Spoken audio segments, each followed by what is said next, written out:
dreary place. Upon its broad expanse, scarcely a tree lifts its welcome green, save a few gnarled and twisted cedars. A ride across it is toilsome and monotonous in the extreme. It takes us over an endless succession of hills and valleys, clad with stony soil, usually just steep enough to worry the animals, but not enough to require us or even to encourage us to dismount. Here and there, a sharp canyon opens up across the path in an unexpected manner, compelling a long detour to find a crossing.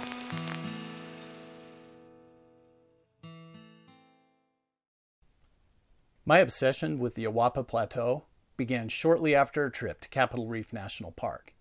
As I was reviewing the track on Google Earth, I noticed this immense mass of land directly to the west that I had never seen before. It looked like something out of the West Desert of Utah. I mean, this was high altitude mountain country.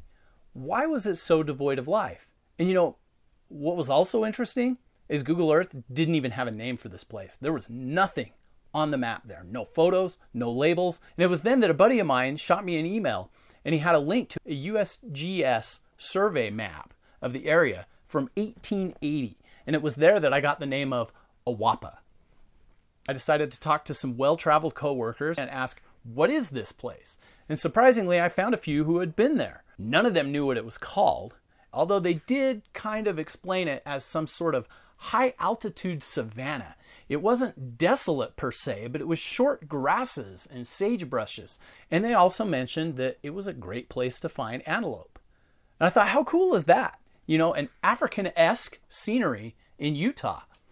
So I thought, you know, maybe a personal expedition is kind of in order. We could drive out there, get off Highway 24 that heads to Capitol Reef, head south on this Awapa Plateau, and we could find, search, catalog, and plot the different wild antelope herds on this area. So I got some of us together and proposed this mini expedition, and they said they were game, and we decided to prepare for our trip.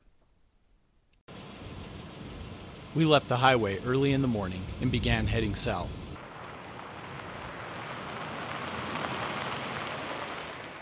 We're at about 7,700 feet, and we should get up close to 10,000 feet.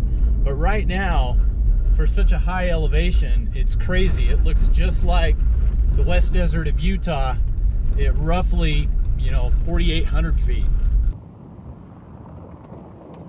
Fearing that the summer winds would kick up in such a broad plain, we decided to launch the drone and attempt to spot any nearby antelope herds. The bird's eye view didn't help us spy any animals, but it did confirm that over 100 years later, C.E. Dutton's description is valid. Nothing more than short grasses and scattered cedars. We continued down Dead Man Road, increasing in elevation, but seeing nothing of interest. The large quakey trees dotting the peaks of the Parker Mountains looming closer and closer.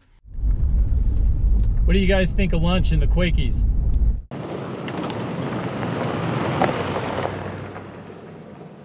A nearby grove of beautiful aspens was the perfect spot for lunch, so we headed towards its inviting canopy of shade. Again, the drone took flight to find any sign of the antelope herds, but came up with nothing.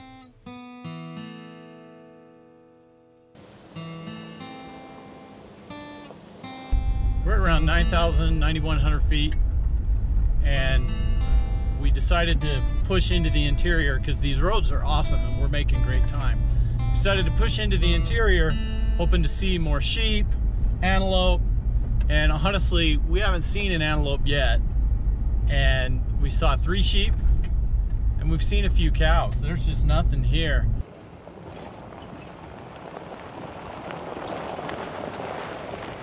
At the base of a knoll which stands as sort of a sentinel at the center of the plateau, the wind died down enough for us to launch the drone.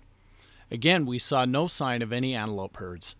Time now against us, we decided to continue our journey around the knoll. This road hadn't been traversed in some time and was more rough than anything we had seen, although it wasn't too bad.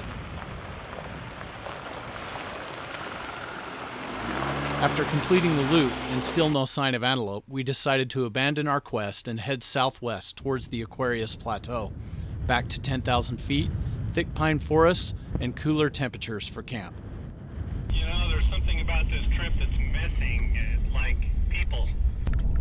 We did see those camp trailers, but I don't remember seeing anybody around it. Neither, and that was way back, not that far off the highway.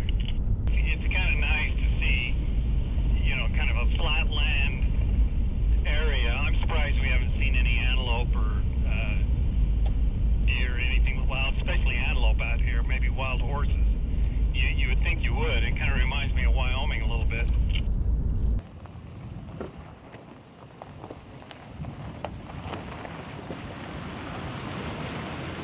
As expected, large trees and forests marked our entrance into the Aquarius, but what surprised us was how rocky the terrain had become.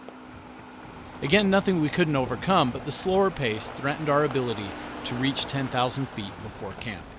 The rough connection road between the two plateaus was short-lived, and the Aquarius main road was well maintained, and we made good time to find the perfect camp at a cool 10,300 feet. We had failed in our quest to spot the elusive antelope herds on the Awapa, but we were invigorated by the opportunity to traverse a section of the state few had done before, and were looking forward to our future adventures in the morning. The morning brought the new hope of adventure. We were a bit disappointed our goal of mapping antelope herds on the Awapa was a complete failure, resulting in not a single sighting on the vast plain, and vowed to make up for it by taking the scenic route home, through the pine forests of the Aquarius and across the legendary Hell's Backbone Trail. All right, we have woken up finally. We're hitting the road at 10:30, so it was a nice morning. We have a little under half a tank, and we're gonna hit the Hell's Backbone Trail and hopefully get gas in Boulder. We will have to see if we have enough fuel left to make that trip. Our east-west route was actually part of the Great Western Trail, and it was well maintained. Our side route to the south cut through an open meadow, but at the tree line quickly turned rocky.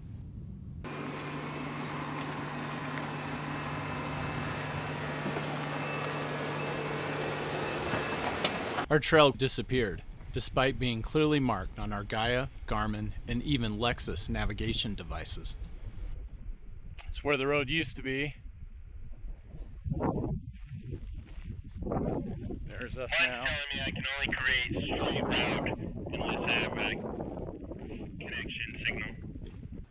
We later found out that the route was changed to a hiking trail not a few years ago, so even though we thought we were using the current maps, it pays to double check.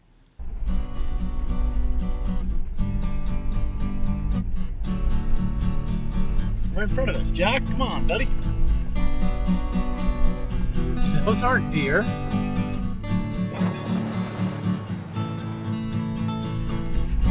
Did you get those antelope, right?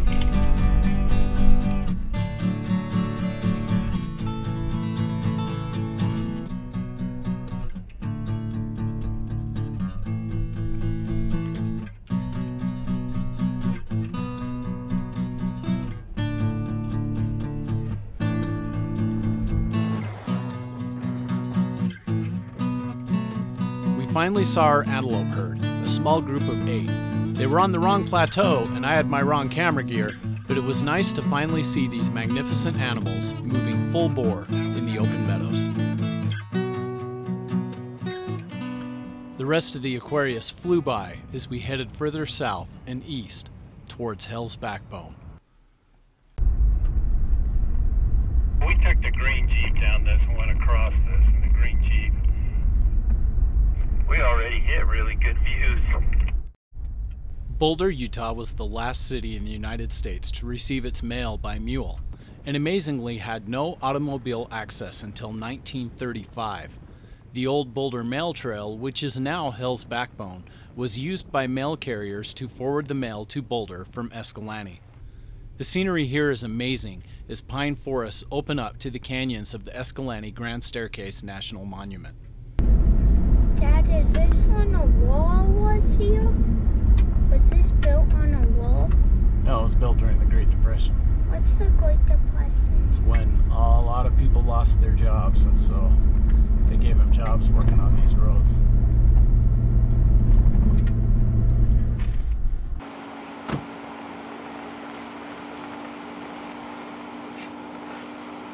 The road was built in a few years by the Civilian Conservation Corps during the Great Depression, and was the first automobile route to the town of Boulder. It was named Hell's Backbone for the narrow spine that must be traversed over Death Hollow Canyon, and during the mule carrier days it was reported that occasionally a laden mule would lose its step and fall to its death 800 feet below. Today the road has been upgraded and modernized, but crossing it is still breathtaking.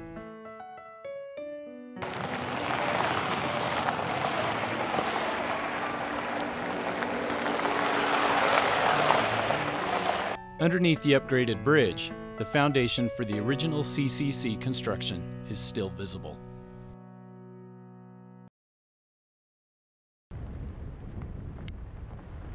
The descent was an easy one.